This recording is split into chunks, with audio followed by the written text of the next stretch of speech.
Hi there, this is Jared Snider, partner and senior advisor here at Exencial Wealth Advisors. A question I get from clients all the time is, what is the best way to generate income in retirement? How do we think about making sure we've got access to really great sources of income from all different kinds of sources? And really drilling in today to think about how that relates to your investment portfolio. Whenever we've got a certain amount of money that we've built up, maybe in retirement plans, maybe outside of retirement plans and taxable brokerage accounts, what's the best way to really make sure that we have access to the liquidity that we need in retirement? How do we make sure we've got the income, right? So we turn off the career income, we've got to pivot to another source of income. What does it look like generating income from a portfolio?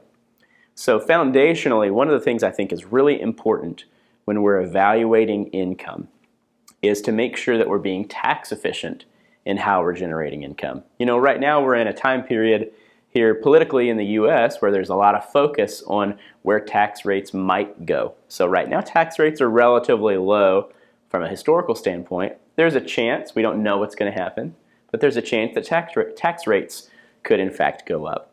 So tax sensitivity and efficiency is important now. It may become even more important on a go-forward basis. So I would make that part of our thought process around how to generate income, because income is usually something that's going to show up on your tax return, and we want to make sure that we're generating income in the most tax efficient way.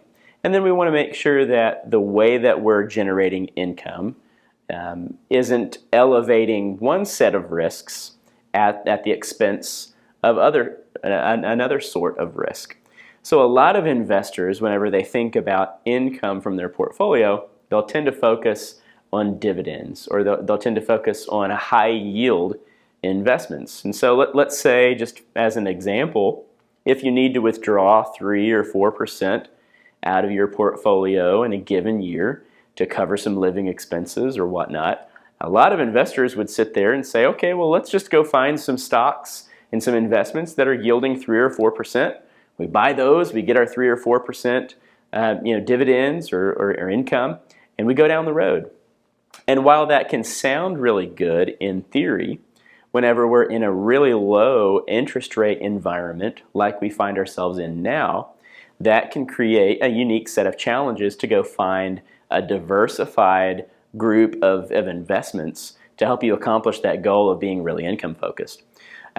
Because if we're just focusing on yield, if that's the only thing that we are really looking for, we start kind of getting into some niche areas of the stock and the bond market. We start taking on some risks that we may not be aware of, because generally to go and focus on higher yield, if you do that in bonds, you've got to own longer dated bonds, and or you have to own lower quality bonds. So you start taking on some risks that you may not be aware of. You start taking on some interest rate risk with those long dated bonds. You start taking on some default risk with those lower quality bonds.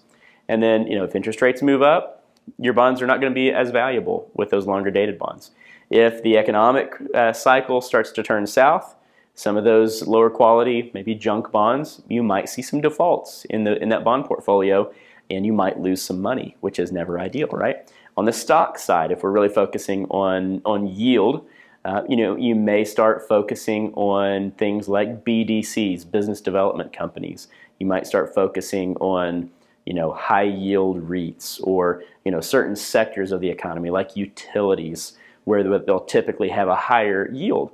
Well, there are some unique risks that are there in those different areas of the market that are just very yield focused. So rather than just focus on yield, whenever you need income from your portfolio and you need to generate that, we tend to focus more on what we call total return.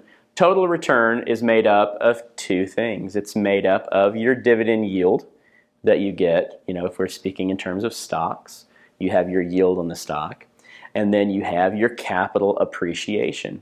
And capital appreciation is just the growth of that stock whenever we look at the share price. The share price changes over time, but generally over time, stocks are generally growing and adding value, right, to their share price. So when we take those two things together, we look at dividend yield, we look at capital appreciation, we add those up. That's total return. That's a more tax efficient way of generating income in your portfolio, and you're able to be more diversified. You don't have to have all your eggs in just kind of a few niche areas of the market. So focus on total return. And then whenever we're thinking about generating income, the last thing I would note is just think about the tax treatment of the different accounts where you can withdraw your liquidity whenever you're coming up with the money that you need in retirement. There are, generally speaking, 3 types of accounts I would keep in mind. There are your pre-tax accounts like IRAs, 401ks. There are Roth accounts, which Roth accounts are a special type of retirement account. The dollars go in on an after-tax basis. They grow, and whenever you make a withdrawal, once you've reached 59 and a half, you're able to withdraw money from Roth accounts tax-free. So that you have a tax-free bucket of money there, and that's really the most attractive from a tax standpoint, is that Roth bucket. And then the third bucket is just a taxable bucket, which is made up of after-tax dollars that they don't have quite the same tax benefit that Roth dollars do, but all of the growth within a taxable source is subject to capital gains taxes only whenever we realize the gain. So those are your 3 buckets, and I think it makes a lot of sense to have an income plan based on what your taxes are going to look like in each year in retirement. We really want to be cognizant of not blowing through higher and higher marginal income tax rates. We want to structure income. That's what I recommend to do, is to structure your income using those different account types to your maximum benefit. And so just being aware of the different tax treatments of those accounts and then focusing on total return for the investments that are within the accounts can help you to have a really great, really rock solid income plan in retirement. Hopefully that's been helpful for you. I'm sure there have to be some questions around that because I know I touched on some things really quickly there.